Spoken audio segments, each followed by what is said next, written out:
Global Violence Initiative. It's a research project I started this year at Boston College, trying to improve networking team from different disciplines in theology, but also philosophy, literature, and international. So that's why I invited Professor Cesar de Castro Rocha. Welcome, Professor de Castro Rocha, offering two lectures on mimetic theory and comparative literature. So today is my turn to talk about political theology. I will be talking about 45 minutes, more or less, trying to explain a little bit the perspective of decoloniality. That is my main framework that I'm now introducing in theology and my work. So the title is Towards a Political Theology in Times of Necropower. I will explain what I mean by that and what decolonial thinking is talking about. And so we will be reflecting on three different moments. The first one is the siege city. After we will be continuing talking about the humanities in times of uncertainty. And the third part will be more focused on the theological aspect of the necropower, and in particular the resistances against necropower. So first of all, in the siege city, we find ourselves in some way at the crossroads of a world that is collapsing. And another that is very slowly emerging from the rubble of the civilizational collapse provoked by the Anthropocene capitalism. That other world emerged thanks to the survivors who faced the horror with dignity and hope.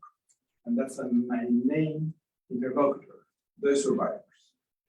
A possibility of resistance that reaches us, all of us, and bring us closer to the possibility of human divine redemption. In the history of humanity, we have memories of similar collapses, such as the mythical narratives of the flood in various traditions of Semitic origin, as well as the Mesoamerican and other millenary cultures of humanity that tell of a similar catastrophe. We also have scientific news of some environmental collapses, such as glaciations, some of them produced by the impact of the meteorite in the Yucatan Peninsula in Mexico, which produces the Cretaceous extinction about 66 million years ago, wiping out many species, including the dinosaurs. Of course, we have also historical, archaeological, and literary memories of other catastrophes, such as the Black Death pandemics in the Middle Age and the Spanish flu, in this way 100 years ago, that struck humanity in modern times. In recent years, it was necessary to return to these sources to see ourselves in a mirror when we were hit on a global scale and in real time, simultaneously in some way, by SARS-CoV-19 virus. But never have there been so many signs of socio-environmental crisis produced by Homo sapiens epidemics as those produced by the Anthropocene capitalism, with a complex array of ecological problems, such as global warming produced by the excessive use of fossil fuels, that is generating, among other evils, the sixth mass extinction of species on the planet. We need to think again as a species, is the urgent call of the international scientific community, in particular of political ecology, which has emerged as an interdisciplinary knowledge to think about the interconnections of the causes that produce the ongoing socio-environmental collapse. The humanities and social sciences of the second half of the 20th century devoted themselves to thinking about the processes behind the symptoms of global collapse. In this archaeology of systemic violence, the colonial framework in which we will understand here the global scope of violence, European political philosophy rescued some elements of pre-modern political theology to think about the civilization of the machine. Ivan Illich particularly recovered the idea of conviviality arising from Christianity to propose a genealogy of the counterproductivity of the system produced by instrumental reason.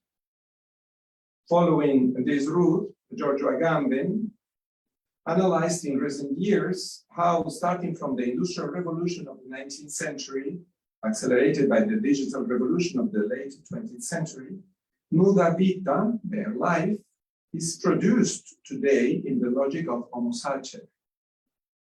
Going even deeper into the catastrophe, Raul Sibeki from Uruguay speaks today of strategies of war on a massive scale, no longer by means of concentration camps, but through a model of extractivist society characterized by urban suburbs and territories of what he called open-air population control.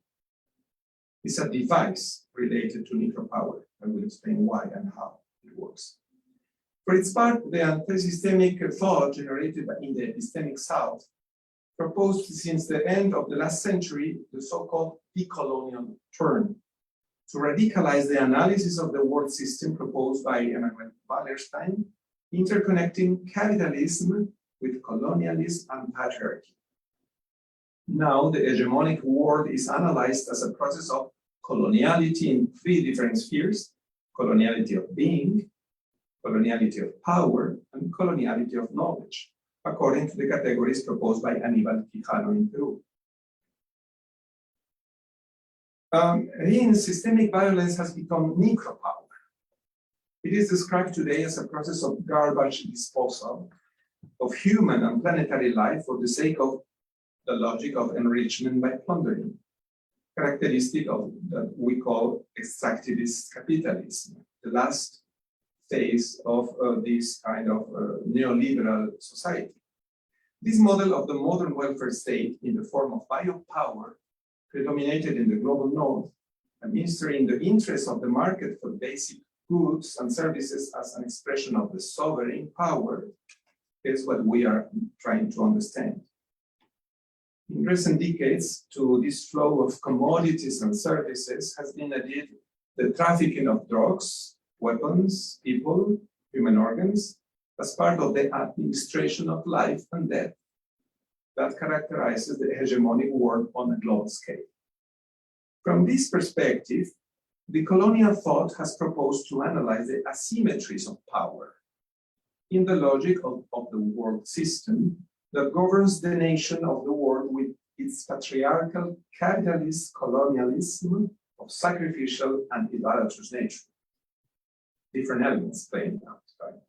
Emphasizing the epistemic and political place of the victims and survivors as the main focus for analyzing the hegemonic world, dismantling its logic of production of denied subjectivities to transform these processes of death into arrangement of life.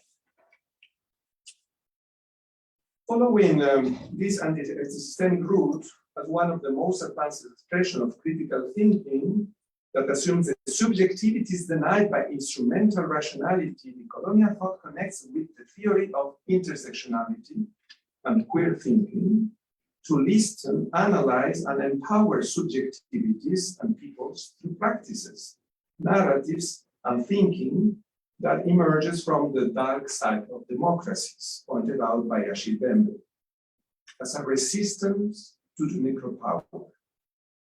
It is a critical way to listen to those who inhabit the region of non-being, evoked by Frantz Fanon as a seminal place of the transformation of history from its reverse side. We will refer here to these resistance movements in order to think about some keys to political theology that is emerging from the systemic victims themselves who confront,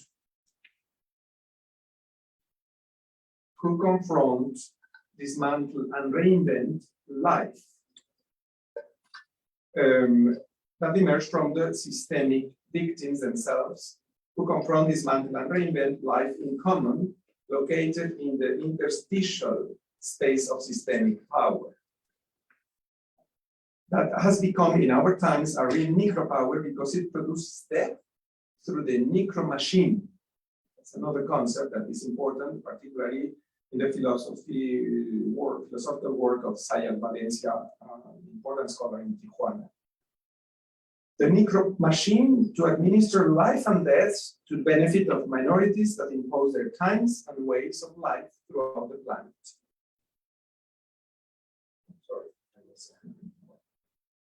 In short, it is a matter of exploring the rationality that is emerging from the social movements of resistance to this systemic violence in the fabric of patriarchy sustained by extractivist and decolonial capitalism, neocolonial, with the mortar of sacrificial religion. So let's talk about the second part of this presentation, humanities in times of uncertainty. In an unprecedented context of environmental and civilizational collapse, it is an urgent and necessary task for political theology to rethink the planetary polis as a place of redemption based on denied subjectivities.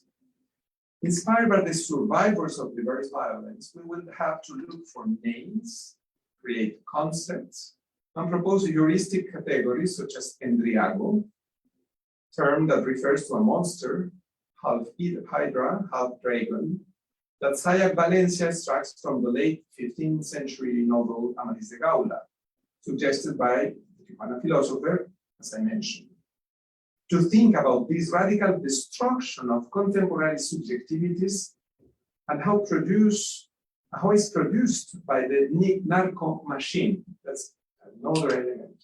It's not only a necro machine, but a narco machine because it's related to criminal mafias. And I would like to quote Sayal Valencia. A subject, a marginalized masculinity, who doomed to economic precariousness and obedient to hegemonic, capitalist and heteropatriarchal masculinity, decides to make use of violence as a means of empowerment and acquisition of capital. End of quote. Sayal Valencia suggests the concept of gore capitalism to analyze the intersection between gender, capitalism, and necropower. And here's another quotation. She pointed out, we propose the term gore capitalism as a tool for the analysis of the Mexican economy, sociopolitical, symbolical, and cultural landscape affected and rewritten by drug trafficking, understood as an economic and symbolic gear that produces other codes, grammars, narratives, and social interactions. Gore capitalism is part of a discursive taxonomy that seeks to make visible the complexity of the criminal network in the Mexican context and its connections with exacerbated neoliberalism, globalization, the binary construction of gender as a political performance, and the creation of capitalistic subjectivities, recolonized by the economy and represented by Mexican criminals and drug traffickers, who in our taxonomy are called endriagos, monsters. Sayal Valencia used to say that she is trying to think politics from the reverse side of history, not following Immanuel Kant or some other great philosopher in the global north, because she is located in a crack of history. Tijuana, border with San Diego, is the most important border where immigrants are crossing, trying to come into the US, and where most of them, they are rejected back to Latin America, Mexico, or other countries. So Sayal Valencia described the resilient life that resists and re-exists in the cracks of this hegemonic necropower, also in the following terms. Once again, Sayal Valencia. If we manage to make visible that one of the structural problems in contemporary Mexico is to continue extolling the figure of the macho as an unquestionable gender performance, we will be able to try to plan alliances that produce other forms of dissidence, the word dissidence important, in the face of the narco machine. Gore capitalism and the old tyranny of hegemonic masculinity that demand unlimited obedience from males and produce material effects on their bodies. Toxic masculinity. such as the specularized distortion in which they are exhibited and made profitable by the media and its ferocious logic that also follow avant la lettre the mandates of neoliberalism. One of the many strategies to create ways of reconstructing the social fabric will come from a non-sexist education and a radical questioning of our gender and privilege in order to gain access to an agency that will legitimize us from places that other than power and violence. For all these reasons, today, we are challenged to think of the polis as a city besieged by necropower, and going even deeper to think of the city collapsed by instrumental reason. In addition, we must also consider the phenomenological background of this collapse. It's not only sociopolitical, it's also in some way ontological. And the collective trauma that shows itself as an extra phenomenon.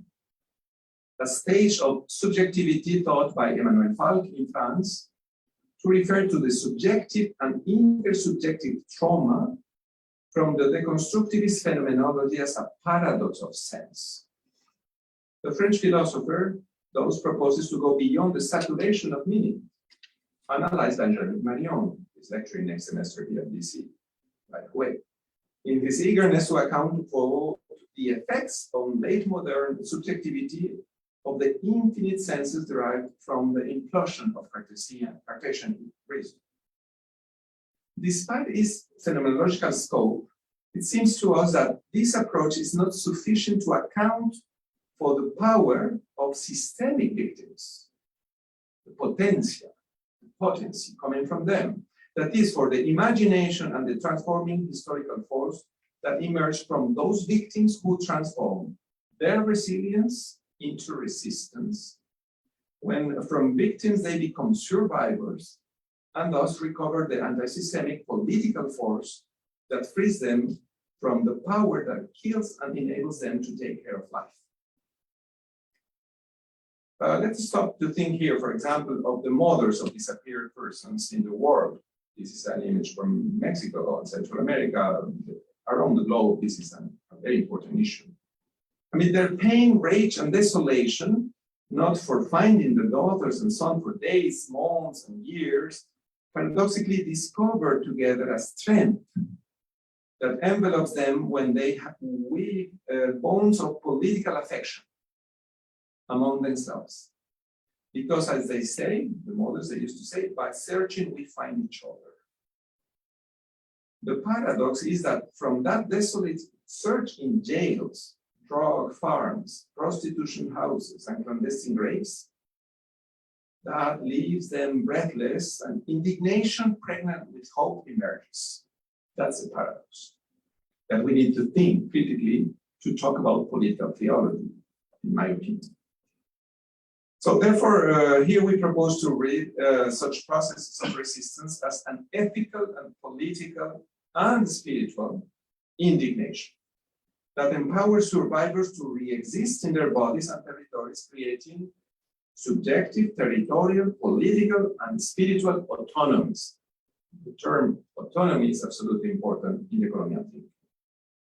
In this way, resilient victims inaugurate the change of the world to come. It's a kind of eschatological experience of the present. And Professor Kuzma is thinking about this eschatological performativity, right? There is some connection with your insights, Professor Kuzma. Experiencing the now of the present time collapsed by necropower, a creative contraction of time, which are like birth pangs of another civilizational model, where when the victims decide to revert those processes of invisibility and death. By following the ancient route of resilient people, radically different from the ancient route of perverse men, commented by Girard as the root of violent mimetic desire, we can here propose to overcome the image of the angel of progress evoked by Walter Benjamin, paralyzed in some way by the past. Indeed, survivors in resistance enable us to go beyond that logic that immobilizes by looking at the past of horror produced by progress, to move towards a performative force that emerge, changing the violent world from within in the cracks of necropower. It is about discovering and thinking a power of sociopolitical transformation that is rich in history thanks to the resistance and re-existence of the victims themselves who take charge of their own reality, as John Sobrino said some decades ago when he spoke of the crucified peoples who come down from their crosses and learn to live as resurrected here and now. Thinking about this ongoing civilizational change from the margins of necropower is also a provocation in some way, a convocation for the social sciences and humanities, as well as for organized civil society, democratic governments, local collectives of artists, all of them accompanying these resistances. For all of us, it is a call to turn to the resources of those paths of survival as a human species where redemption occurs as a promise and as a messianic and eschatological fulfillment. I would like to quote here John Caputo when he speaks of the correlation between divine anarchy and political theology. So you know a little bit about that Metcalf. Located at the deconstructionist end of modernity. It's a long quotation, but I think it's interesting, very interesting. Caputo said, vis-a-vis Schmidt, instead of a theology of sovereignty, I embrace a sacred anarchy. I pursue the weakness of God. That is, the name of God as the name of the weak force of the call, not of a divine agent with sovereign power who authors laws and so can suspend them, punishes and rewards, who upsets us when he doesn't intervene on our behalf, all of which I consider blasphemous and mythological, quoting Tillich.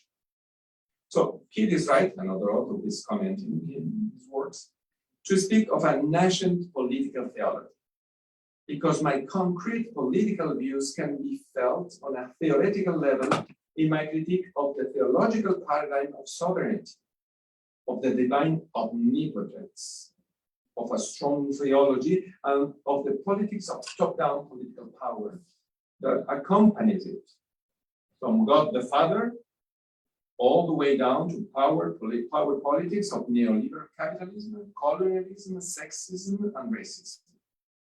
The politics that accompanies weak theology is the politics of Tame Onta, the non-beings or nobodies.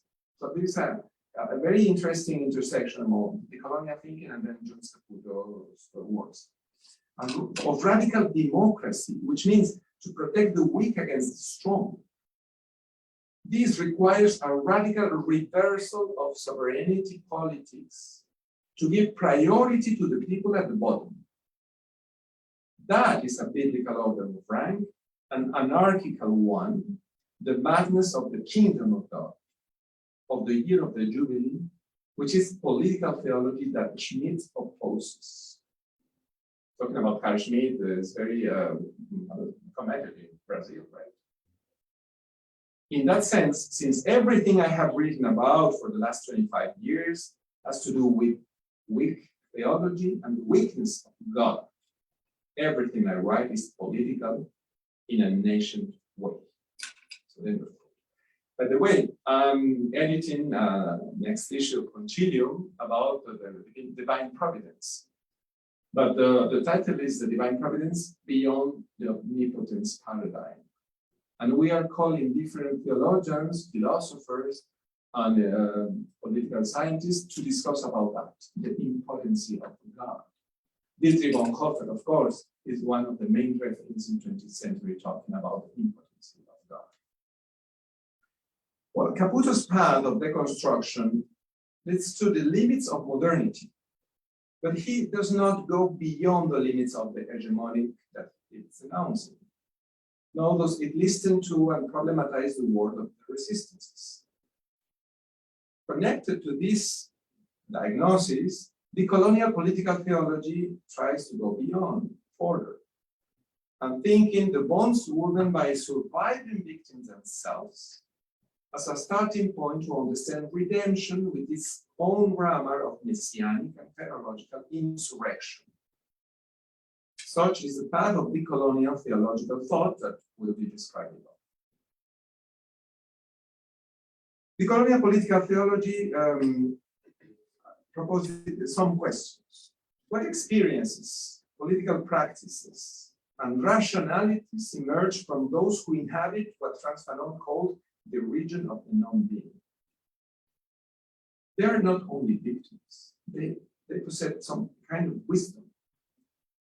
What political theology do precarious lives deploy in their resilience and resistance?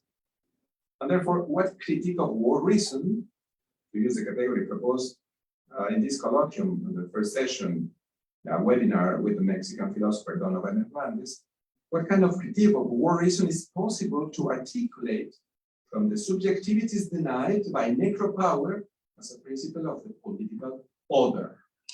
The question again comes again, once again, the order. In a more radical sense, what political theology is born when the subalterns speak, act, and insurge? Losin Spivak's provocative question. Rosana Reguillo, a notable contemporary Mexican anthropologist based in Guadalajara, the Jesuit University in Guadalajara, has proposed a counter machine. It's a category of the social sciences to analyze the resistance of collectives of young people, mothers and of disappeared persons or native peoples who oppose the logic of necropower, reinvent and recreate themselves amid catastrophe within new ways of re-existence. She has proposed also a category, a juridical category, to talk about juvenicidio. How can you translate that into English? Juvenicide is not a translation. Killing the young people, like femicide, killing women, but killing young. It's a strategy of necropower, particularly criminal mafias. Juvenicidio. To make more complex the scenario of collapse, where resistances emerge, we cannot forget that precarious lives are racialized and patriarchalized as part of a strategy of control of bodies and territories deployed by extractivist, colonial, ableist, and white supremacist capitalism on a global scale. Following this route, Rita Laura Segato in Argentina and Brazil has proposed the critical rigor that this machinery of power globalized by patriarchy that sustains capitalism is directed as a true war against women. This is a more radical device of power that thought by Michel Foucault when he spoke about biopower, because it is deployed as a seeking to control the bodies, territories of women as symbolic sites of war. In women's bodies, the totalitarian political strategy executes the negation of any difference that does not submit to the logic of the global market. The modern polis has thus become the postmodern necropolis, which makes invisible subjectivities through an economy of illusion, of unlimited consumption, inhabited by precarious lives, subjected to the market. It is a process of social invisibility. Professor de Castro Rocha has proposed the category of invisibility as sound social, following GR other authors, right? A process of social invisibility that our colleague proposed in this as a tool to understand better the war risk. Geographic and virtual necropolis, inhabited by the masses controlled by cognitive dissonance, following again the explanation proposed here in this colloquium by Professor de Castro Rocha, in the framework of the media sphere of our times. This is expressed today as a collective cognitive dissonance. We were discussing yesterday about that, and we could continue the conversation related to necropower. I'm very interested about that connection. Therefore, to think about resistance, we need to understand the global strategy promoted by the extreme right to manipulate politics in the service of supremacist minorities in every region of the planet, always applying the war mode to dismantle the hate rhetoric of we need to know, dismantle and propose new forms of non-exclusionary communication. Then the theological questions resurface, in my opinion, with its radical force. Where and how does redemption takes place in this world of systemic violence characterized as a rhetoric of hate and social invisibility of the other? So let's go to the third and last element of this presentation, a political theology emerging in the cracks of necropower. I'd like to begin the third part of this presentation with a quote from the Zapatista movement in the Mexican Southeast about the world below that inhabits the reverse side of history and its own understanding of time and space, which is different. The quotation is there. How big is the world? The world is as big as the rage we feel against all injustice, as big as the courage that makes our blood boil, as big as the injustice we feel because we are paid a pittance for what we do and the things we need, because we just watch them pass us by, because it's just not enough. But the world is also so enormous that there is room for the history of the community and of its eagerness and struggle to remain, peering out into the universe with dignity, insurrection, and joyful rebellion. That is the size of the world. The world is as big as the size of our foolish determination to transform it and make it different, better.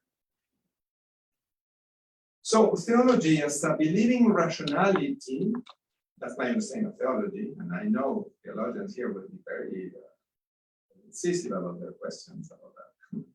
Theology is a believing rationality that contemplates, investigates, and inhabits historical reality according to diverse religious tradition, has its own view of the city launched by human beings and by the divine wisdom. The religions of Indo-European origin will associate, for example, the human city to the world of terrestrial and celestial divinities, where the logic of karma, reincarnation, and the endless cycle of suffering and compassion will open the way to a way of living and thinking the crisis from plenty consciousness, for instance, as a path of transformation in an eternal karmic return. The Hebrew tradition, especially from the prophets of northern Israel, will understand redemption as a transformation of the world in justice and to war from the ethics of hospitality to the widow, the poor, the orphan, and the stranger, and ethics of the heteronomies of justice, as the Jewish philosopher Silvana Rabinovich has rigorously analyzed in dialogue with Enrique Dussel, to update the Hebrew legacy in the context of the Palestine-Israel conflict and the rise of the ultra-right governments in the world from the perspective of the otherness that dismantles all hegemonic narratives. Silvana Rabinovich is a very interesting partner in this conversation. Christian theology, for its part, will receive its intelligence of the cosmos and of history from the source of the incarnation of the divine Logos in Jesus of Nazareth, the Christ of God, and beloved Son of the Father.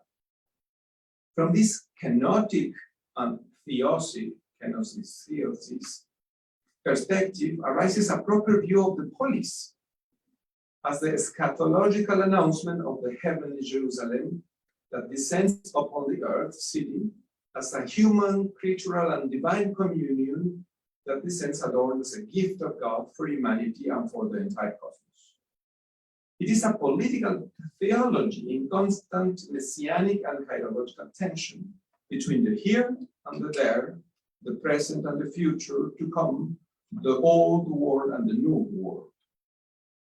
It is important to remember here that Christian political theology has moved over the centuries between the figures of the Catejon and the Parousia in order to understand that prolonged lapse in history where redemption takes place. an increasingly long and uncertain period, because in fact, the postponement of the parousia has led us to search in every epoch of history in which the suffering of the innocent is prolonged for explanation that help us to understand God's uncertain passage through history.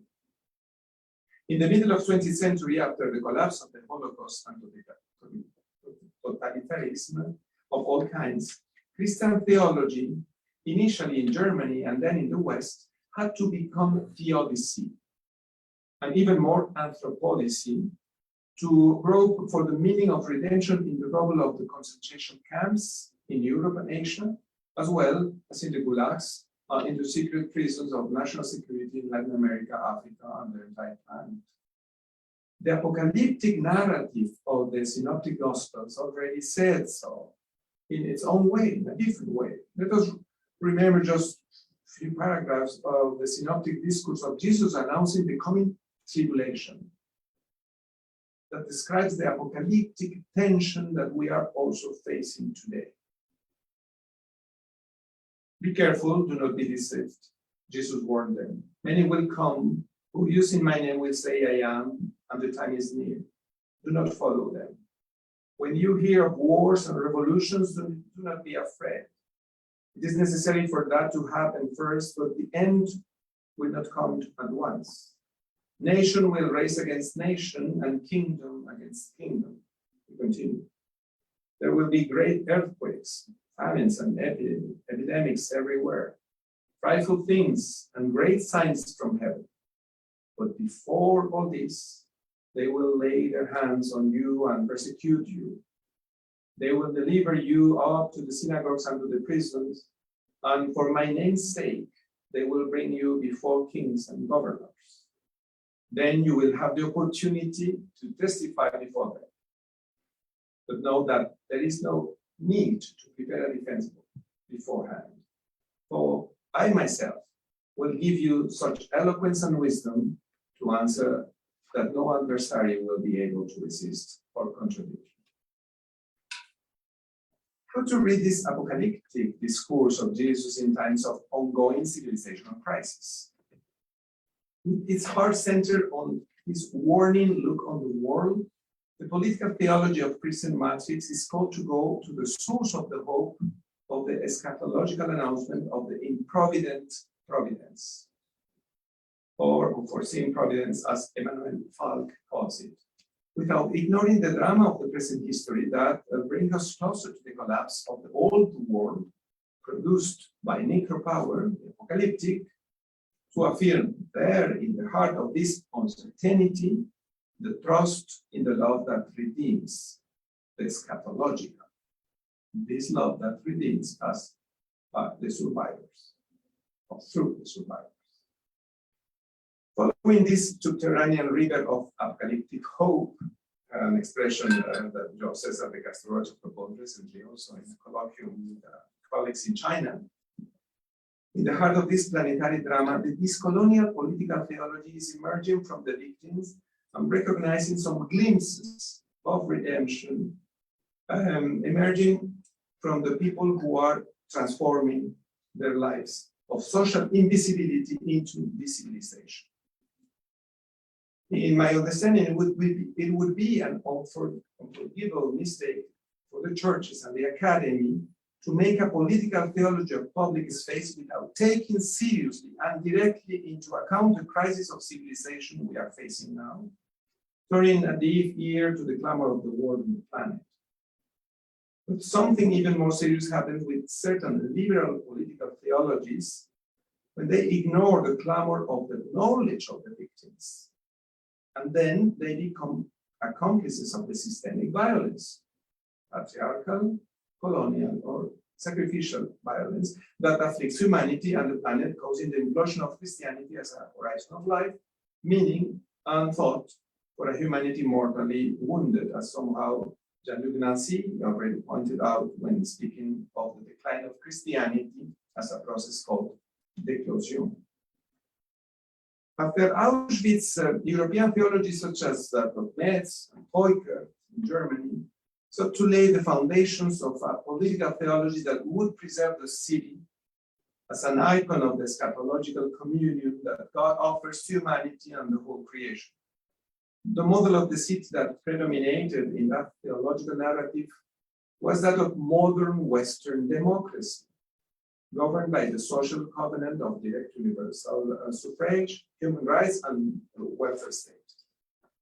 That theological reading, predominant in Germany, in specific debate with the Frankfurt School, spread throughout Europe and then came into the Americas too.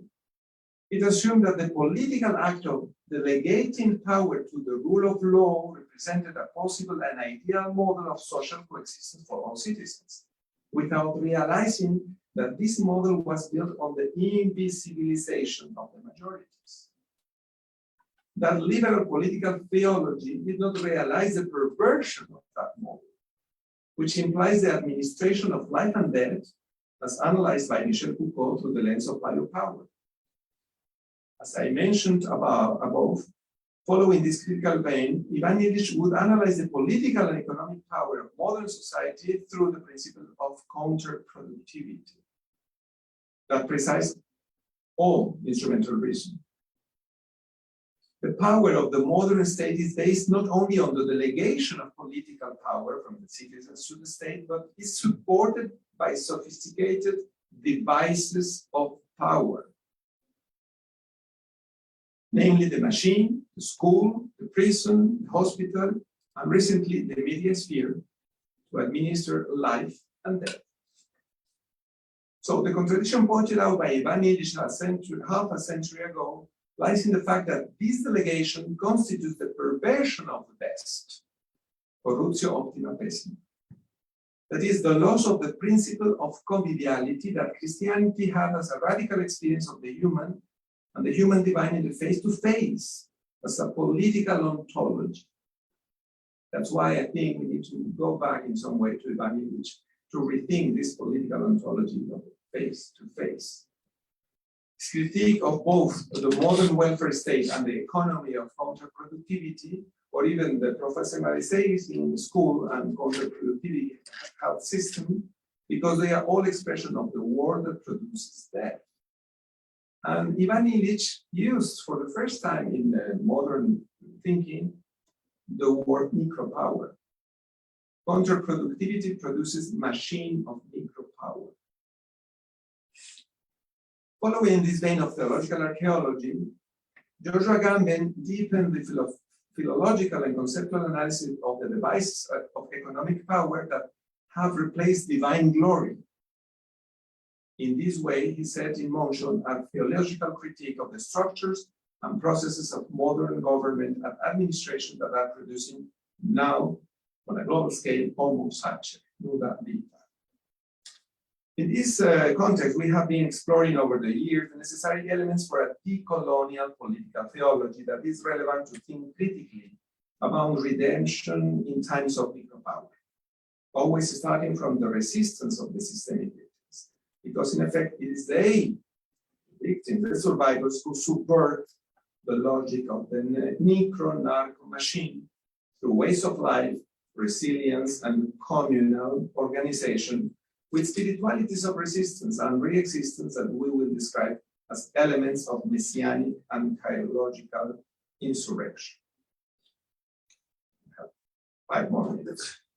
We propose then, as a foundational question for political theology in times of necropower, the following question: how to remember the dismembered social body of humanity and the common home at the risk of unprecedented social environmental collapse. There are many open wounds in the social body of humanity and the planet in this hour of the Anthropocene Capitalocene crisis. Referring only to systemic violence, these wounds are translated as femicides, hate crimes, and racism, homicidios, or youth homicides, dumping of bodies in clandestine graves, trafficking in person and human organs, and forced migration, ableism, epistemicides, and all the symptoms of social decomposition on a planetary scale. These open wounds of the social body, with the scars left by the multiples forms of violence, are paradoxically metamorphosed by the victims themselves into places of resilience. where we can discover glimpses of divine human redemption insofar as they transcend the logic of rivalry to establish other ways of life. Let us now dwell in a very synthetic manner on some elementary features of the decolonial political theology that emerged from the resilient victims that we are being gathering in interaction with some resistance collected in recent years, particularly last semester in the webinars that we organized here at Beyond Global Violence. First element, the city as a process of intersubjectivity as acuerpamiento, a mutual embodiment. It's a feminist term, acuerpamiento. How does one build citizenship as an undocumented person in the United States? Certainly not at the ballot box, nor in the formal workplace, nor in white supremacist churches or displaced migrants. As part of this research project, the Cosecha movement in the United States has taught us to see other ways of doing politics from the dark side of democracy in the US, in Massachusetts. These migrant communities call prophetic dialogue, their way of forming community in the neighborhoods where undocumented immigrants hide in some way. Going out at night or sneaking out to work in the gray market, or to drop their children off at school, avoiding the roads patrolled by police.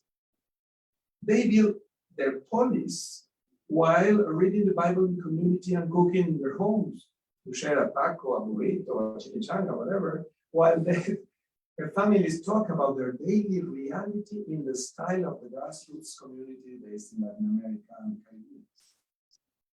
Those they agree in resistance mode, paraphrasing our colleague Pablo Reina, who speaks of the war mode.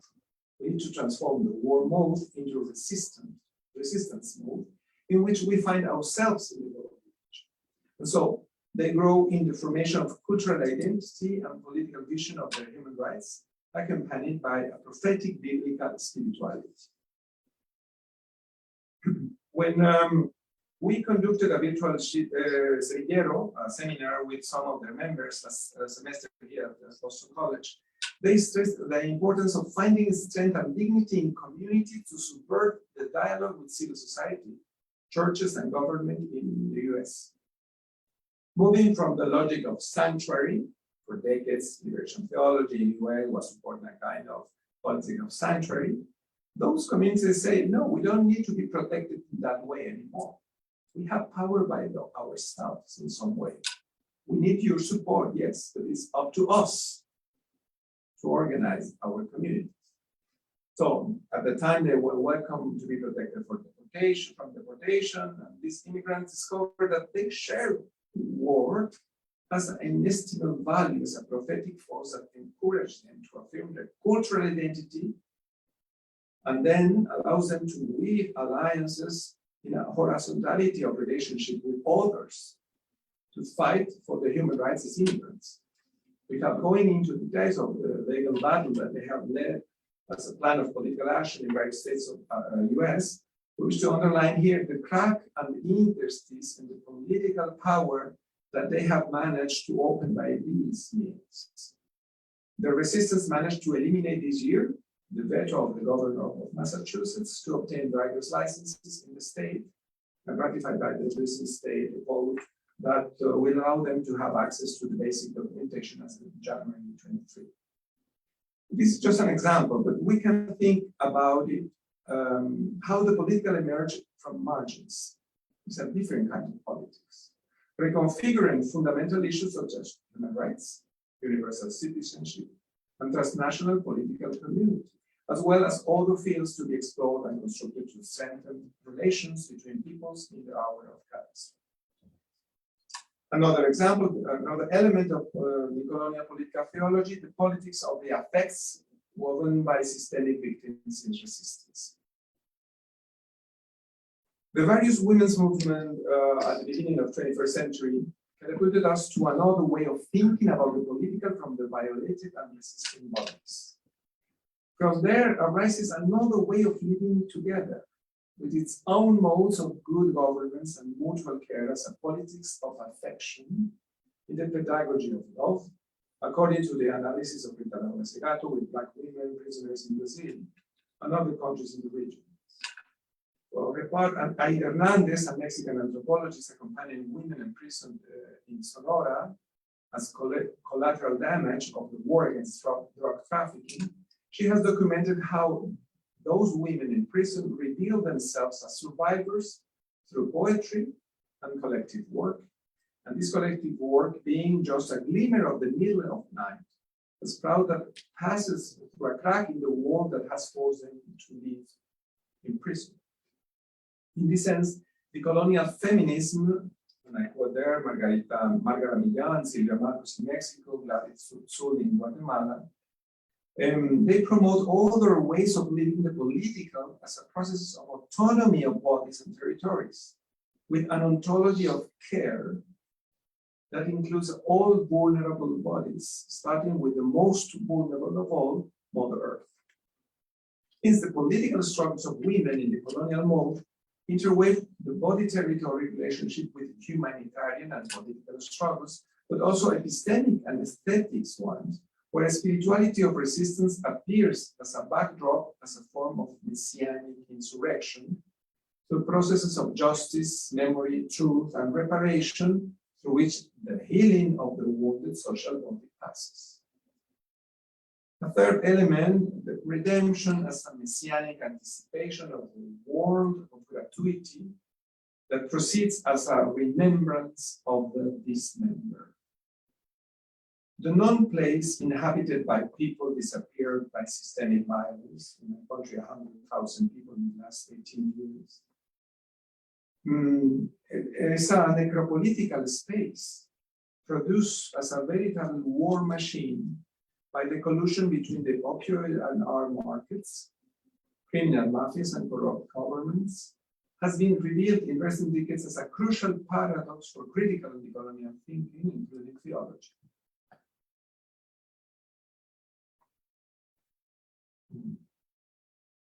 The region of non-being, evoked by Frantz Fanon in the Direction of the Earth, is populated by migrant specters sucked into the spiral of systemic violence, many of them trapped halfway to the American dream.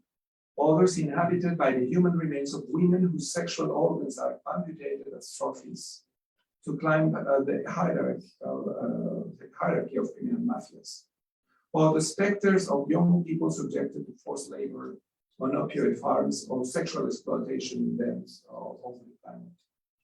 And precisely there, in those known places, explored by their searching relatives, a transfiguration of the political takes place as a space of remembrance in the midst of the dismembered. Thanks to the ethical, political, and spiritual indignation emerging from the survivors, it is possible to glimpse another world. The most radical oxymoron of this production process of social invisibility is the mass grave. It becomes an empty tomb in the biblical narrative as a place of remembrance and healing of the wounded social body thanks to indignation of the survivors. And that's the dynamics of the first Christian community. They were facing also a kind of trauma, and they were needed at the time to reinvent the absence of their master, the rabbi. The political theology emerging from this practice of remembering dismembered bodies interprets in these gestures of resilience a decolonial sign of the warmth longed for by God, according to the Christian grammar of resurrection, as restoration of life threatened and destroyed by Satan's violence. The triumph of the cross, in this perspective, passes through the resistance of the relatives who transfigure their pain into a new way of making a social body, where they receive the gift of the superabundant love of the divine Sophia that helps them to resist, to seek, to find, and in this way to re-exist. Fourth element for the colonial political theology is the project of autonomies of bodies and territories, of dignity in difference, where the other is revealed as superabundant love and catastrophe. The native and Afro-diasporic peoples who resist the secular colonialism of slavery and segregation of ethnic and class grounds, have opened a breach in the wall of hatred that instrumental modernity erected as a device of war against the other. From that year, 1492, at the beginning of the modern epic until recent years, as Dawson pointed out. This other that 5 centuries ago was a Jew, Moor, and Indian who had to be subdued or colonized to make him the subject of the mercantile enterprise of early modernity that exported to the Americas its colonizing project, justified with the ideology of the Christianization of the non-European world. So in our days, the Indian theology of Abhayala, the Americas, of the Afro-diasporic theology of Latin America and the Caribbean are going back to the colonialism that made them invisible for centuries. The struggle for recognition of the cultural diversity in modern day envisages many fronts of autonomy. Territorial, because their identity is intimately linked to the land, from the Inuit nation in Canada to the Mapuche in Chile. But they also seek cultural and political autonomy, like the Mayan peoples in southern Mexico, moving from the modern nation-state model to the pluricultural state of late modern times. A model yet to be built, and Chileans are dealing with that, with its legal and cultural implication in new modes of social pacts. In this sense, the Mije philologist Yasnaya Aguilar has shown in Mexico the need to overcome the idea of the mestizo nation-state. It's a condition of possibility for a social pact that effectively recognizes the diversity of the nations that make up modern states and their consequent right to ways of life, social organization and governments different from their consequent right to ways of life, from those created by the juridical colonialism that predominates in the West. But the colonial theology of autonomous bodies and territories will have to recognize and promote in the near future a reform of the state and the churches that will accommodate diverse personal and community subjectivities as interlocutors of the social pact and its spiritual root. Also interlocutors of the Word of God according to its diversity of sapiential and religious tradition. Of course, there are some implications, but I need to move forward to conclude. After this brief journey through the paths of resistance in the colonial times, we can conclude by focusing on the heart of the colonial political theology by describing it as a spirituality of resistance. Liberation theology, in its origins, never forgot that the option for the poor was a liberation with the spirit, despite some Marxist reductionist readings or ecclesiastical criticism of a new way of doing theology in the spirit of the signs of the times promoted by Second Vatican II. We have an expert on all these processes, Professor Serena Machetti. But more than a century ago or later, this ongoing liberation process is even more complex because of the intersection of gender, class, and ethnicity in a context of growing correlation between economic and social structures of injustice and oppression with the collapse of the modern state due to hegemonic processes that we have called here systemic violence. If the predominant figure of the state in current times is that of necropower, then the colonial political theology emerged as a theology of anti-systemic resistances arising from the victims and their survivors as messianic and chirological insurrection that we have analyzed. The contraction of messianic times produced by mimetic violence through old and new chirological figures makes way for the birth times of new times. An apocalyptic hope then emerged as a flash in the middle of the night. This apocalyptic hope is constituted in space-time as an experience of the messianic as the end of violent history. But in its theological depth, this hope becomes eschatological because it entails a change of temporality. A big question, right? It opens the horizon of a chirological anticipation of new times only as a glimpse of other ways of being. In the beyond of necropower, which is aftermath of necropolitics and necromachine, thanks to the resistance of the systemic victims. A spirituality that encouraged people and communities of survivors to live their ethical political indignation in the face of systemic violence with indignation and hope. A spirituality of resistance that recreates what the Apostle Paul described already in the second generation of witnesses to revelation as messianic resistance. And I quote Paul, 2 Corinthians 4:7. But we carry this treasure in earthen vessels so that it may appear that such an extraordinary power is from God and not from us. We are crushed in every way, but not crushed. Perplexed, but not in despair. Persecuted, but not abandoned. Struck down, but not annihilated. We always carry about in our bodies the dying of Jesus, so that the life of Jesus may also be manifested in our bodies. The colonial political theology is the old and new root revealed by with indignation and hope by the just, the righteous people of history.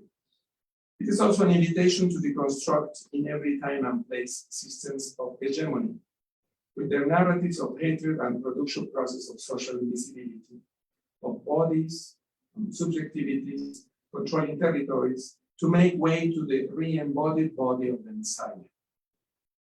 Then we will be able to receive the heavenly Jerusalem that bursts into the midst of the besieged city as a glimpse of the world launched by God, as a love of superabundance presence that becomes an agreement of redemption. Thank you.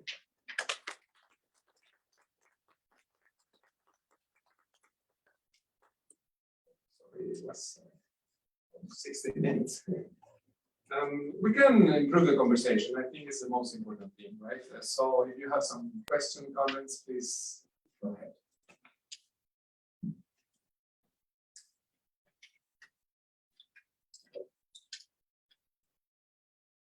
Different elements came into war, temporality, civilization, etc. So, Solly, please. So I was thinking about, you spoke about necropower and narcopower as the same thing, and I was thinking that maybe theoretically the necro side of the power has been like very developed, but I was thinking also like the narco side of the power that has it's more than just like the thing that the leaders sell, right? It's like I don't know if you have any thoughts about like how that's like another side of death, right? Like why this wealthy societies needs so much drugs just to exist. So I don't know if like that side of that power has been like theorized or thought about beyond just like making narcotics and this thing that they sell and traffic. Well, there is a narco economy that has been also analyzed by economists around the globe. It's not only criminal mafias from Latin America, but all over the world they are trafficking, and then they are also controlling different enterprises at a global scale.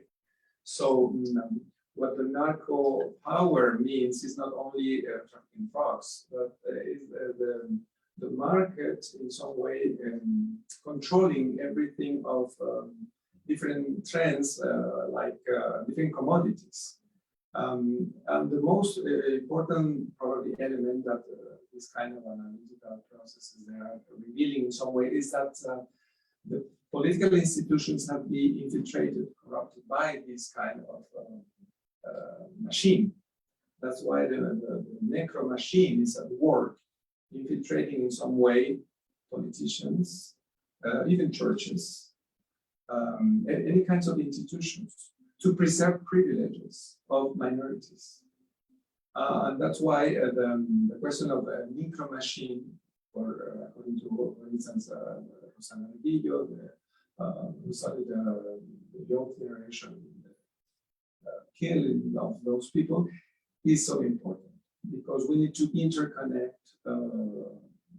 different sides of the power that mafias are controlling, and how they are in some way connecting extractivist capitalism, because also enforced labor, for instance, of young people who have been kidnapped.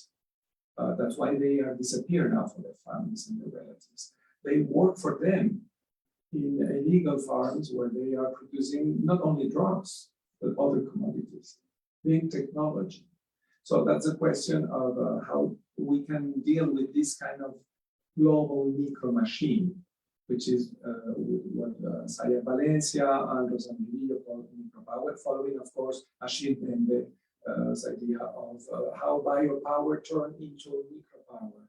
The sovereign power proposed by, particularly in modern philosophy, Carl Schmitt was talking about that, is not only running about commodities, free market, it's about life and death. Some more comments, please? Professor Kuzma. No, thank you. Well, congratulations for your lecture. You are a big friend. I like to listen every time. And you talk a lot about hope. And in your papers, in your books, you write about hope. But you always put adjective in hope. For example, here today we talk a lot about education and hope. In your book about desolation, you use we are find here the expression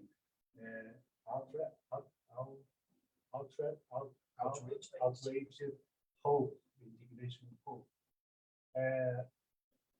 La Curia use we are moving for the hope. I use the performative hope. This is important because today hope requires we are in many places in our society, and we need to pay attention to listen to and see the different realities in our society. End of the Second War in Europe, we had the new political theology with Marx and others. In Latin America, liberation theology. Now, if I understand your exposition, a new political theology needs to be always in movement, in attention with the new realities of our society. Is that right? This is my But I think that the colonial turn underlines in some way that hope could be a problem if we don't, it is not related to a kind of rage coming from the trauma that people are facing in some way, any kind of victim. And this part of the process of healing, acknowledging first of all the rage, the indignation, that provokes the experience that people are suffering, because it's the starting point of the mystical spiritual experience of hope. So a healing process needs to, in some way, and the victims of the Holocaust have been talking about that in different countries. But of course, here in the US, a lot of Jewish who were survivors. In Canada, trauma studies have been developed, this kind of knowledge, how the victims, they recreate themselves from their wounds. So how they can restart living, how they can go or not beyond their own resentment.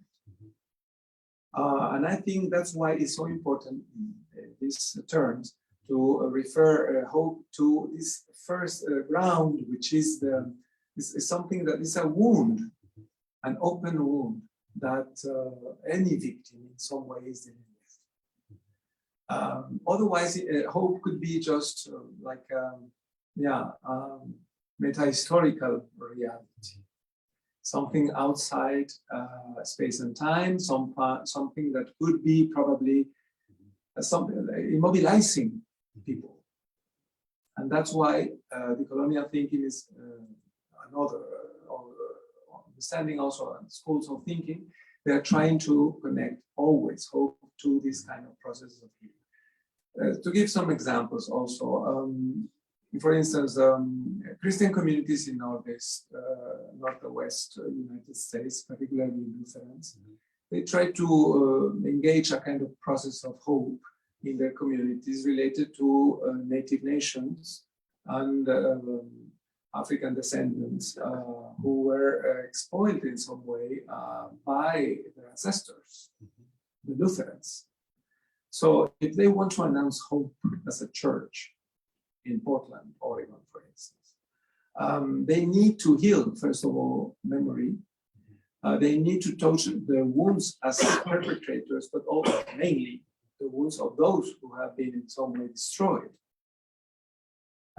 Because they were killed, because their territories, their lands were stolen, and the processes they are following is very creative because it's rooted into the transitional, very slow process of healing, including justice, of course, truth commissions in 20th century, of course, and now the Colombian Truth Commission is talking also about that. How can a country, Rwanda, Burundi, another traumatic situation, is it possible to talk about hope for those who were annihilated and their survivors without any kind of transitional justice? So that's why hope is not the starting point. The starting point is in understanding that, according to this perspective of the colonial thinking, listening carefully the survivors to understand their wisdom, to reframe in some way their way of understanding the trauma. But obviously, first of all, it's about healing the wounded subjectivity through a process of forgiveness. But forgiveness needs memory, truth, and justice. In that way, hope is like the horizon. We're moving towards there. So it's not the starting point. That I think the colonial thinking in that sense is very realistic about the trauma any kind of victim is facing. And it's an epistemic principle to understand hope in a different perspective. It's perfect. Because sometimes the word hope is the pursuit, how hope is, it's only a feeling. Emotion. Yeah. No. When we are using the eschatological perspective, we have the anticipation, and you present for us this perspective today in your books, in your papers too, and this anticipation show me other reality, but these are invited for us to build in this reality together. And this anticipation make it that I can look at the history, the process, and there we have the indignation. I'm with the reality, with the oppression, several situations, and this hope became action. It demands a new human, a new society, a new process. For this reason, there's a movement, this action, this performative. Yes, it's good dialect for you. Thank you. I think there are a lot of connections Yes. in the idea of Yes. performative eschatology. Mhm. Which can continue discussing about that, of course. Okay. Sure. Thank you. Thank you, Jim. It's Professor Manchetti. Adjustment. You have quoted Caputo Yeah. and talk about the weakness, weak theology, and so on. And I thought maybe there is another word and another etymological approach about fragile, because weakness or weak, it is debilis, it is the etymology is something that you have no power, you have no strength, you have no force. But in a Christian and mystery, Paschal mystery on Christian faith, there is a fractio. There is a fragile, it is something that you could break. So when we thought about political theology, I think we have to interconnect ourselves with something that was broken. As it is wounded, there is not only weak, it is something that was sometimes really deeply broken. So the drama is it's deepest. And so maybe the hope, the eschatological hope, it is a hope in a God that could recreate something. And so I think a political theology that has to learn for us something to how recreated our relationship, our justice systems, and so on. Because there is not a weakness only, but a fragile condition inside. Oh, of course, it's an And we have to create choice. something different, because if we didn't do the experience of not weakness, of fragility of our life, it is impossible not to become curious. Yeah, I think it's interesting. I mean, this comment should be addressed to the authors. But anyway, in my understanding, weakness is more related to the constructivist way of thinking about subjectivity, right? Because of these authors have been trying to dismantle the Cartesian way of thinking subjectivity. And that's why, and particularly instrumental modernity, was emphasizing in a very particular way the strength of the ego cogito ergo sum, ego like a source of power and a particular ego, right?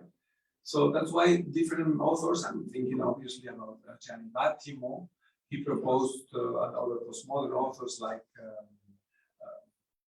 Rorty, of course, but Battimo particularly, he talks about the weak subject.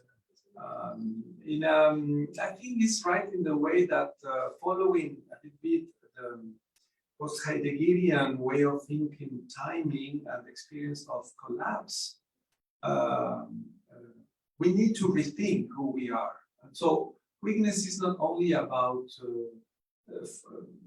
a lack of strength, is the acknowledgement that we are affected deeply by the other. Phenomenology in France, for instance, like Ricard, Levinas, and some others, they have been always talking about this being affected by the other, the face of the other, the clamor of the other, the suffering of the other. And I think weakness is related to that in this postmodern genealogy. It's a short story of philosophy. But I think Caputo is more related to this understanding. In my opinion, it's a useful category to understand something has been broken, wounded. The scars probably are still there, but the potency in the wound is what we need to discover. This is the paradox of the weakness in some way. And that's why I think different authors following this kind of analysis about the subjectivity, they're trying to connect with the potency of the victims, the power. I don't like the word power in English, but the potencia, the potency, the inner power coming from those who acknowledge their weakness, and then because of that acknowledgement, they connect to others, wound to wound, face to face. I think that allows us to establish a different kind of relationship. In that way, I think God is weak, open to the other. Right? That's my understanding of this. Please, Professor. Between dunamis and Exactly. Yeah. Carlos, many thanks for your wonderful lecture with such a wealth of references. Several of the authors you have mentioned, I have not yet read, but I haven't taken notes. I'll look for them. Oh my God. Como diz o Uruguai, Raul Sibati, I have never read, but I was very interested. And some others as well. The Tijuana Valencia, I have not read yet, but not yet. I will. I had two, not questions, just remarks to listen to you more, but to one of them you have already answered in dialogue with the professor. I was thinking about Gianni Vattimo's Pensiero debole e Soggetto debole, but you already raised the issue. So many thanks. The second remark is not even a question, just to share an idea with you. It relates to your section 3.4, which I found very interesting. How could we reflect on and learn from the pueblos originarios, the native peoples from all the Americas, even the United States, and the African American whose ancestors were brought forcefully to America or to Brazil or to Latin America as a whole, because to them, what today is a threat to us, the end of the world as we know it, the world for them, the world has ended already for centuries. For the native people in Brazil, the world has ended in 1500. For the Americas, 1492, a world has ended. But they kept on resisting, organized themselves differently, doing different things. So my question is, how could we, in a decolonial reflection, produce reflection on this experience, but also learning from them, because they have produced art, they have produced literature, they have produced reflections. There was this, we were together with him in Mexico, in Chiapas. I do not remember his name now. It's a very important philosopher that took from the Maya experience a new philosophy, como sentir, pensar, vivir de corazonada, comunalidade. What's his name?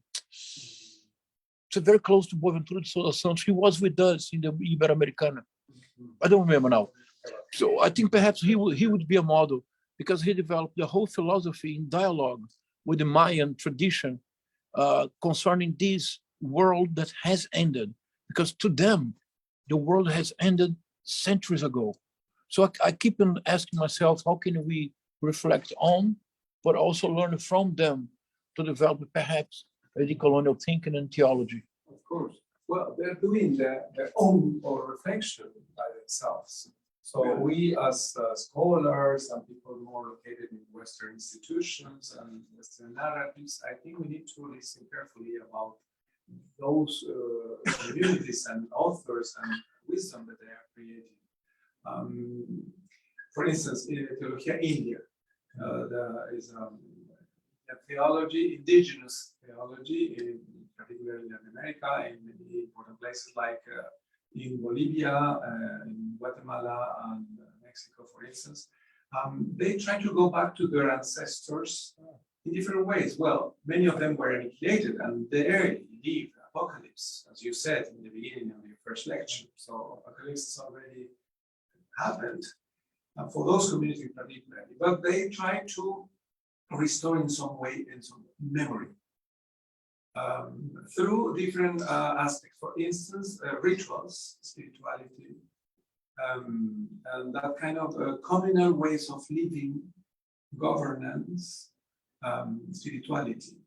And they're trying to improve their own way of understanding their nation and the connection with modern states. That's why more and more in Chile, in Bolivia, in other countries, they start talking about plurinational state, which is juridically very complicated to engage a kind of reform. In many countries, Chile, it seems, was not approved by the majority, but in other countries, like in Bolivia, they did it. But at the same time, they don't believe anymore in modern state. Yasnaya Aguilar, the theologist that I mentioned, she is a very, very important author now. She's a leader from the Mije community. And she says, for centuries, for decades, in the last 3 decades, from 92 to now, Zapatista army used to say, no more a Mexico without us, the indigenous communities. But now we say differently. We exist without Mexico. We don't need Mexico. Because Mexico is a modern state created by colonizers under their descendants, the criollos. So First Nations, they are thinking differently now. They're trying, to engage a kind of reform, political reform, but it's not their priority. That's why autonomies and territorial autonomies are becoming more and more important.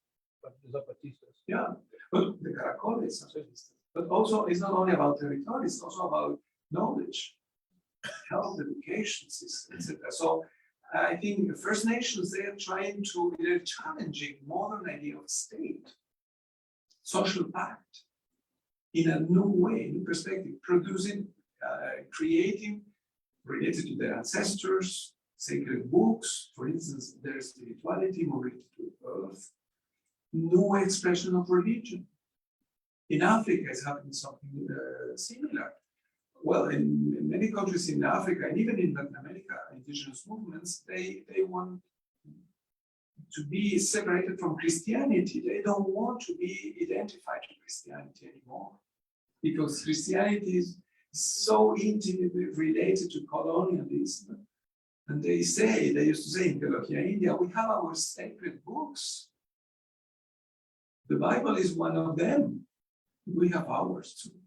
And they're trying to rebuild a new spirituality related to those different sources.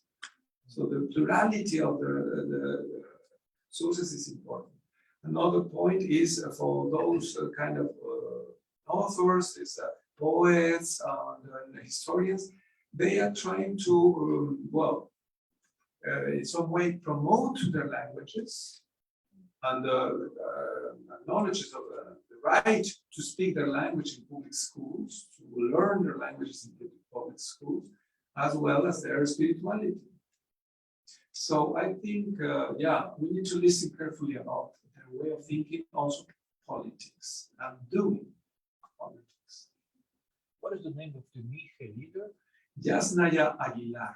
Yasnaya Aguilar. Carlos, we have a question from Facebook. You say.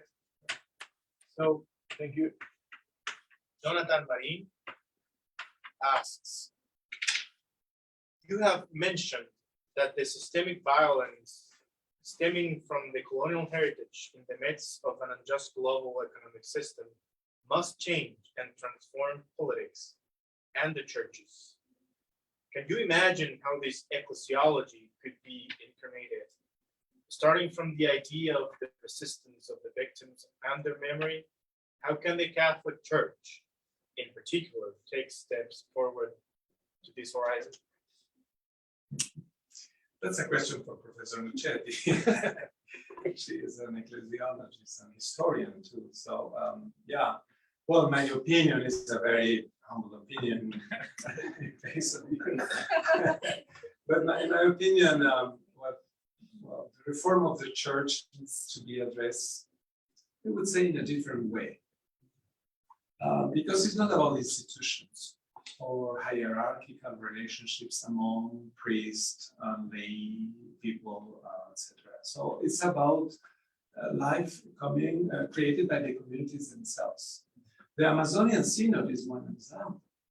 Or in Chiapas, once again, in my country, in Mexico, the diocesan process of synodality started by Don Samuel Ruiz 60 years ago. For 6 decades, inculturation of the gospel in Maya culture and in Amazonian culture also has been developing new ministries, for instance. I know some of them. Ministries of not only related to liturgy, but to social life.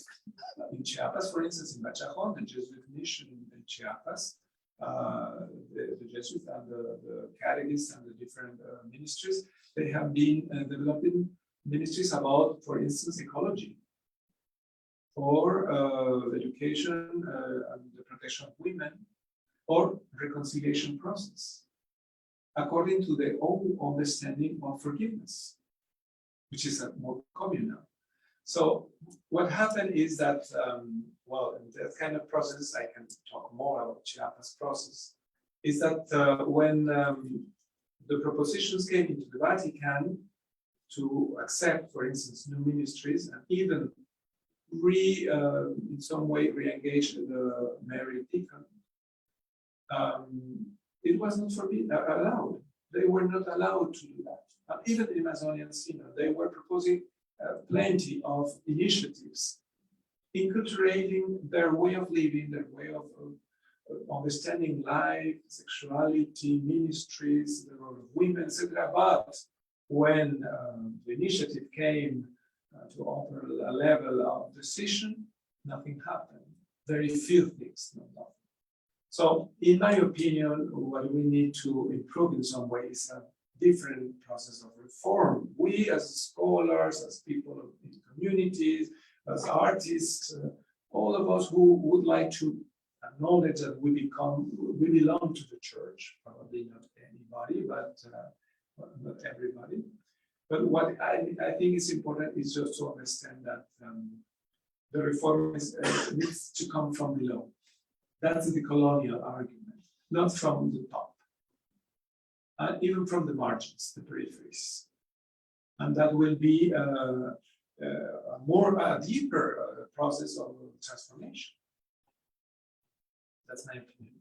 But if you want to make some comments, please, Professor Rochetti, feel free. Yeah. Yeah. Carlos, thank you. Wonderful presentation. Finally, to also see you speak and hear from Carlos himself at Boston College. So thank you. It was very moving in many places for me as well, especially when you spoke about the mass grave.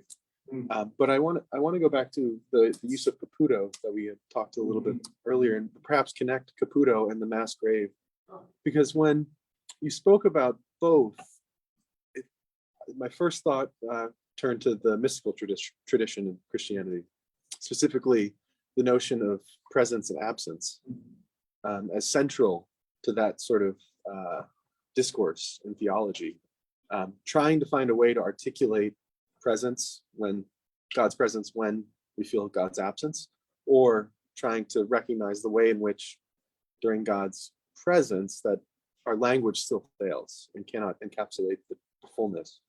And it seems to me that almost in a decolonial way, there's almost a mysticism of a mass grave. And so I'm wondering if you can sort of speak about the way in which a decolonial approach draws on, expands on this sort of this notion and mysticism of presence and absence, specifically of victims. Because it sounds to me, when you're describing the family members and friends who visit these spaces, they're precisely finding there's a relationship between the absence of their loved one and their presence in these spaces, like going to the physical space. So there seems to be a relationship here. So it's not a very clear question, but I'm just wondering if you can maybe comment on that. And then a second one, and more personal for you, I think.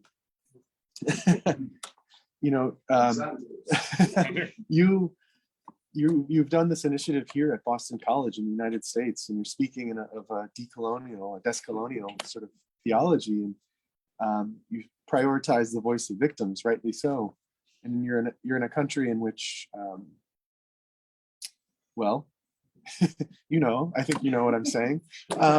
So I'm wondering what you would say doing this type of work here in the United States to sort of the majority of this kind of country. What sort of decolonial theology means for us, means for me and Francis here. Do you want to add 2 questions more and then you answer? Yeah. I would second the colleague's comment. It's finally a great moment to be here participating alive in your conference. I was talking to Cesar here, very dense, and Yeah, it was. he's leaving us with lots of thoughts for the whole weekend. Likely, yes. And exactly 2 weeks. And congratulations for bringing.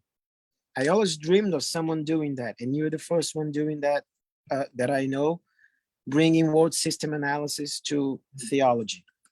Thank you very much, because Fernando Brodel back there, Wallerstein, Ahigi, all those who work on that have taught that if we don't understand the la longue durée and the global perspective, it looks like we're done. And then bringing that, I will try to ask the question in a very much concrete, maybe ecclesial church context. But I would like to suggest 2 references here. First one is political science law, Norberto Bobbio from Italy. He talks about substantial democracy and formal democracy. You kind of mentioned that. And it looks like when you don't foster substantial democracy, people actually participating in the processes, you're going to have what you always had, even if it's welfare state, social democracy, as you mentioned. So we need to move that forward. So empowering the people, like the example that you give around the women. So it's important to empower them concretely and ask for those in power, institutional power. Professor Jean Cesar mentioned that the importance of the institutions in regard to all this that we've been living. So necessary, I think, as a tool for those from below be able to have their voices heard and etc. So I think it's a back and forth movement, Bobbio. And second is Paulo Freire, correct? It looks like I was talking here that you're more Freire than you may imagine, because Fanon and even Mimi, they are original references for him. And why I mentioned the 2, then my question, because what I noticed from a world system analysis perspective, think of from the 80s onward, we could go Washington consensus, even back there, but Reagan times to now. That was in the 80s, confirmed my good friend from Emmaus, and that was the pujante, the strong time for liberation theology, correct? So at the same time, for example, in our Latin American countries, liberation theology was up.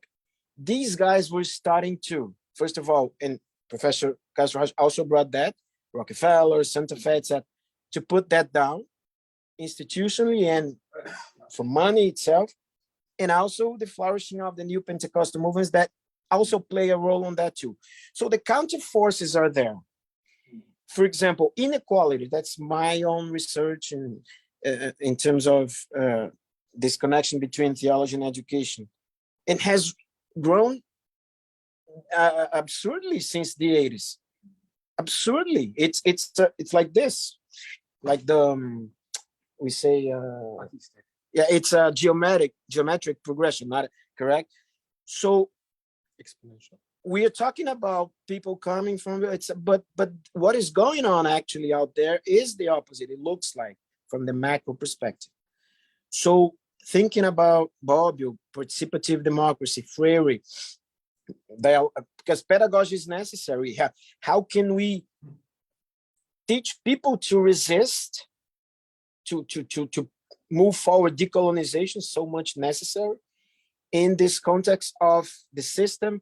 Looks like we are facing a period of transition, and then it's hard because the new hasn't been born yet, but the old is kind of dying, but they're trying to fight for its maintenance.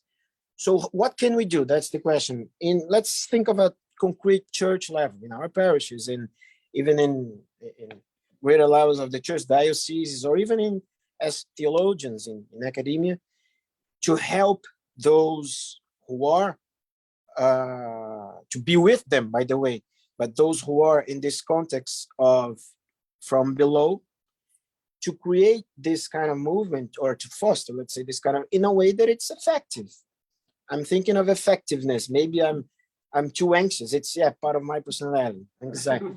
but I want to see something, not in the here now, maybe, but because from the moment I started studying theology and seeing that when we're trying to put the movement of reflection up there, the system was actually putting us down in regard to reality.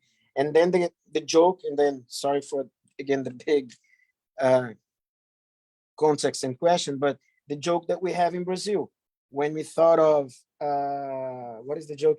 When we thought of liberation theology, then they came with the kingdom of universal kingdom of the universal church of the kingdom of God. When we thought of the preferential for the poor thought of their preferential for the universal church of the kingdom of God.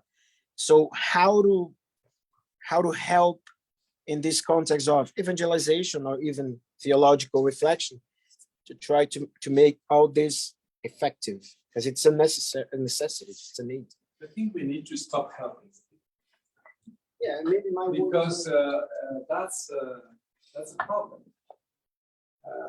We are part of the problem if we continue doing this.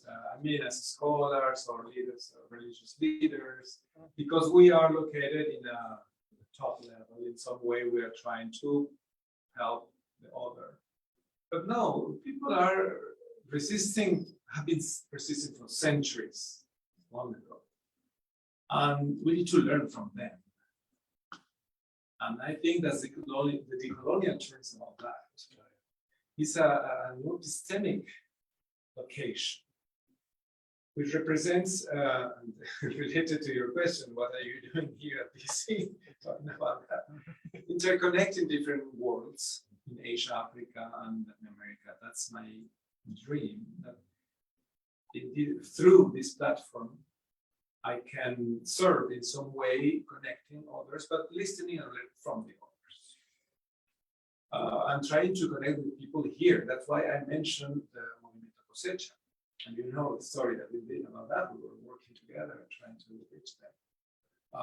On the streets, and in their home, at their homes.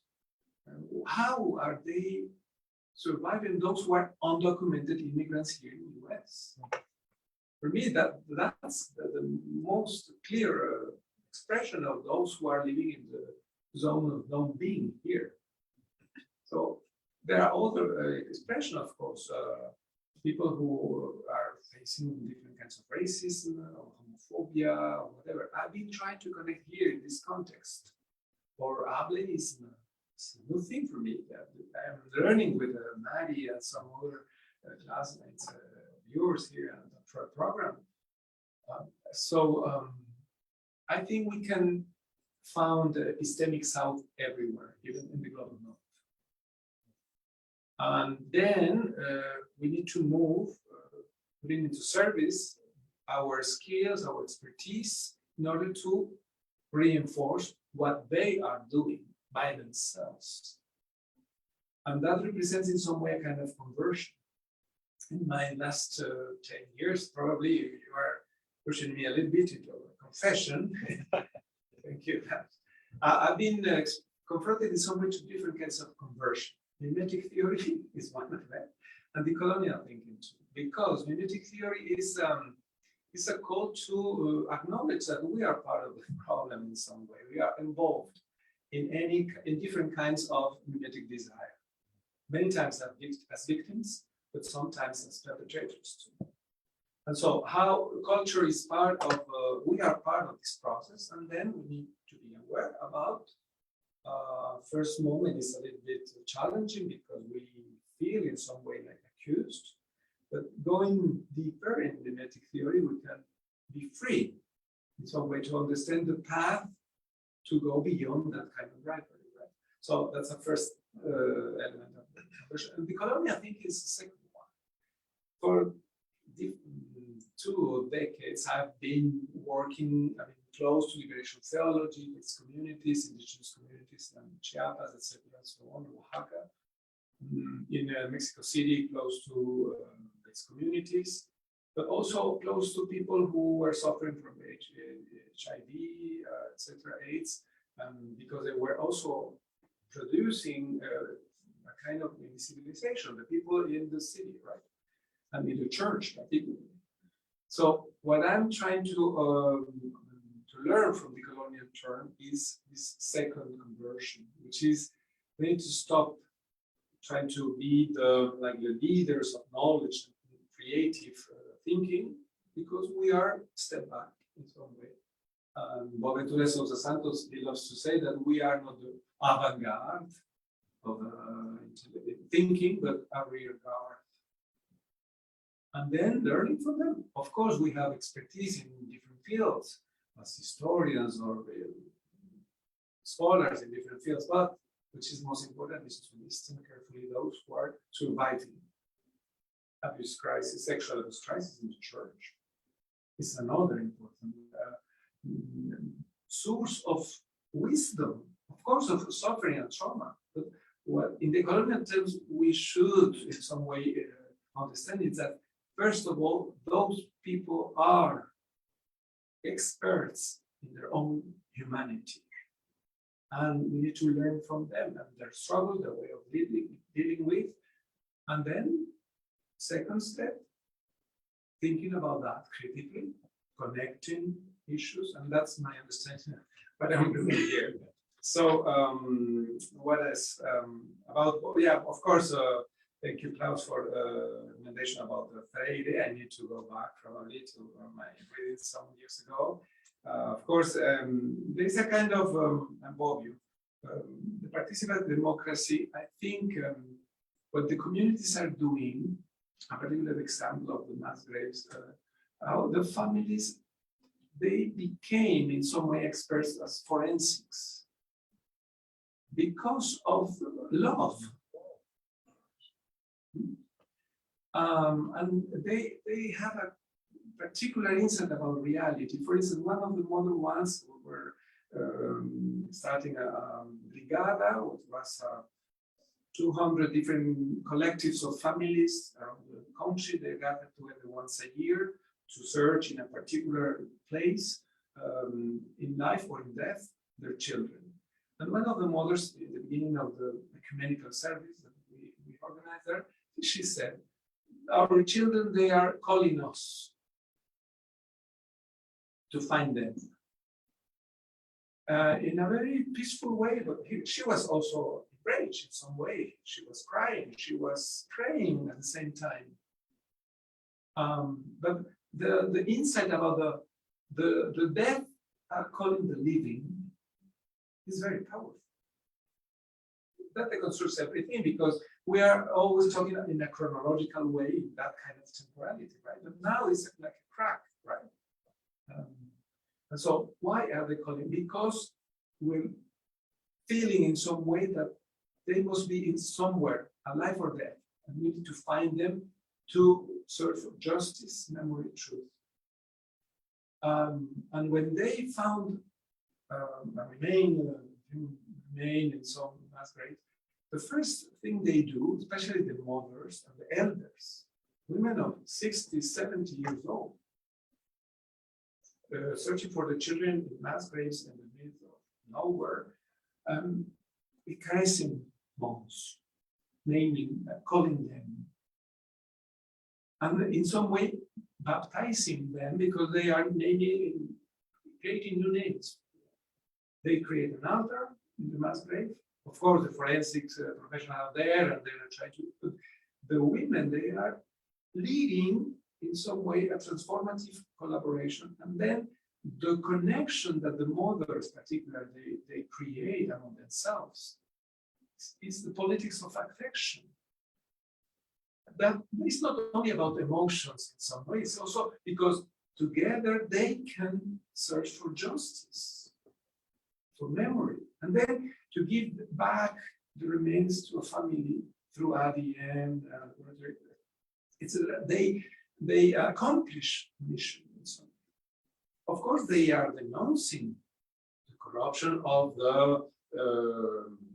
lawyers and the authority of the state, because it's a second missing, right? When the people who are not, the remains are not really protected, then it's a second disappearance. They continue searching the people. So I think that kind of experience is in some way insurrectional, etymologically speaking. It's surging from the inside, from their wounds, from the rage, from the cry, a new understanding of life in some way. That's why I've learned from them. But I could also tell some stories about, for instance, the indigenous communities of the Mushe, the third gender in southern Mexico. Oaxaca is an indigenous community where, for centuries, they have been acknowledging third gender. They call it Mushe. They are persons who are very important in the community because they take care of the elders in the family. They play different roles. They are mostly men in their bodies, but in their social performativity, they belong to the community in a different way. They offer services also. They like to wear beautiful dresses for indigenous communities. They celebrate their rituals. They also pray together, worship once a year, a great feast, and they suffer also femicides in a very cruel way. So the way they are protecting among themselves and their relatives and then searching for justice is another political affection. It's not only about the politics coming from the top, because the top is corrupted. It's a failed state in many countries around the globe, and Mexico is one of them. So the question is how those people, those communities are surviving and have been surviving for centuries, for decades. And I think that the colonial church is to learn from them and to problematize, of course, to criticize, to connect with all the contexts, what's going on here in with the documented immigrants is related in some way to what's happening in the Mediterranean Sea, in Lampedusa with other immigrants, and how can we interconnect those different narratives, experiences, practices of resistance, knowledge and spirituality. I think the church is there. And just a third and last story, one of the leaders of the families of disappeared people and killed people, poet Javier Sicilia, is a very famous poet in Mexico. He once he was leading a march of from Cuernavaca, it's a city 100 miles away from Mexico City, to ask for justice and authorities to intervene and to do something, finding people. And one of the journalists called him, a Catholic journalist, saying, "Oh, you know, the Bishops' Conference supported you in a very powerful way." And he said, "Well, what are you talking about? I don't need that support. The church is here with me, walking together. There were two bishops, different lay leaders, religious sisters, but mainly the people of God there, searching for justice, peace for the missing people." Where is the church? What kind of church are we talking about? Right? That's my experience. Yeah, please, Martin. We have just a few minutes ahead because yeah.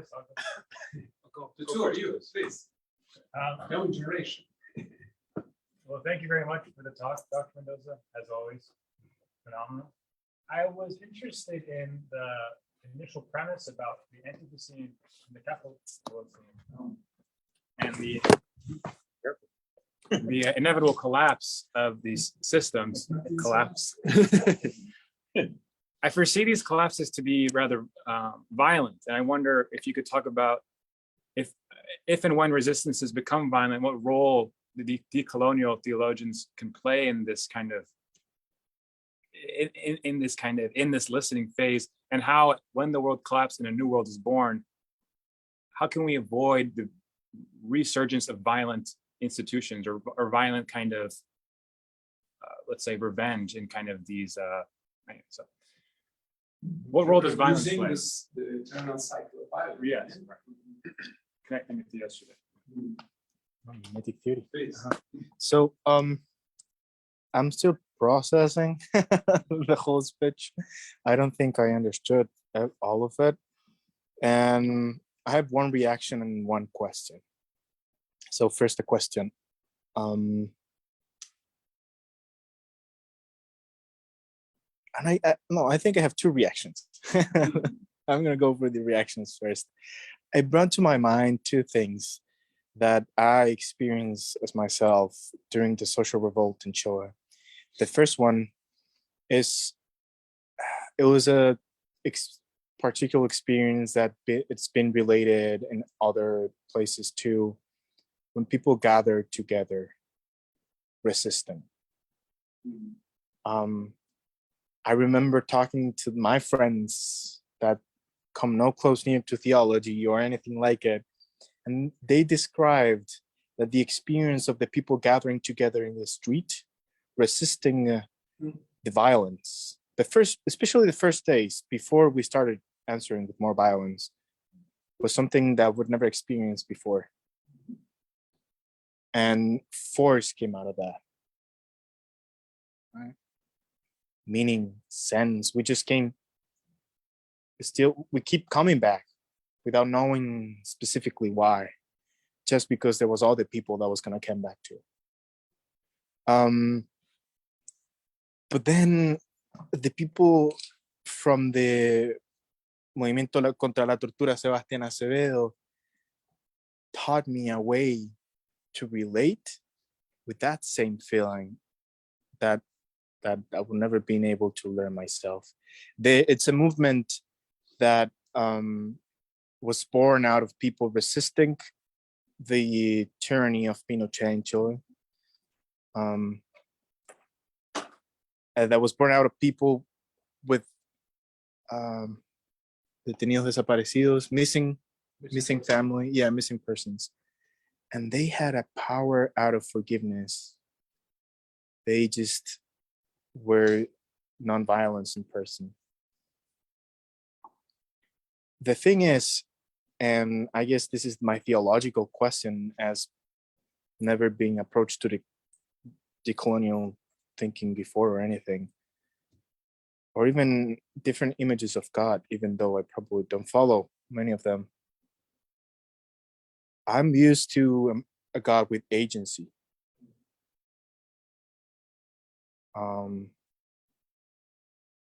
So where is that? And the second one is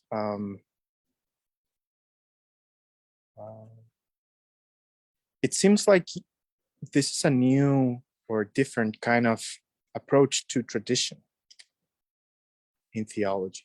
Trying to explore it,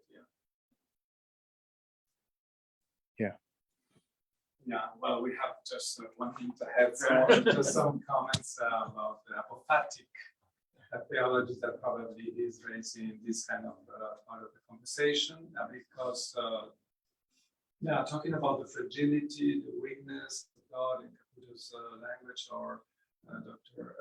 Machetti's intervention about the fragility of God, the apophatic way is always there. It's like a southern river. And we need probably to go back to that. A useless God, probably, because if God is useful, it's not God.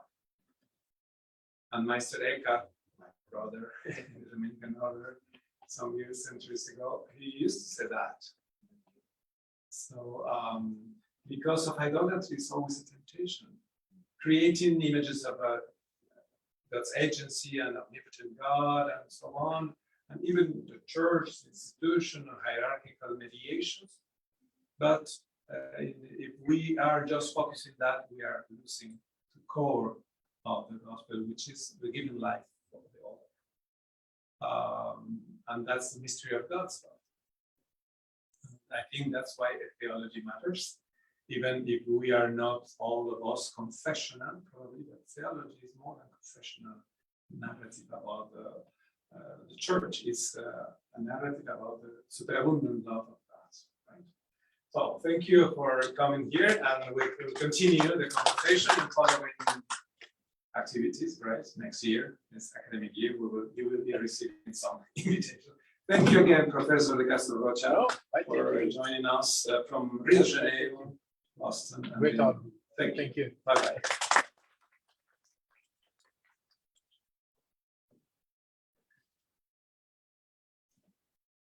So, esto es para você.